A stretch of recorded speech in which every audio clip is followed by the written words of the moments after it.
Yan ang pinipili ng Diyos. Yung tapat sa Kanya.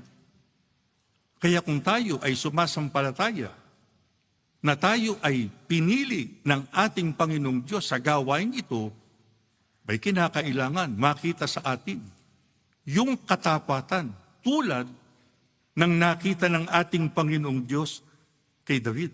Ang sabi ng Biblia, ang uri nitong si David ay ninanais kung ano ang ninanais ng ating Panginoong Diyos. Sa makatwid, yun ang dapat din nating maging katangian.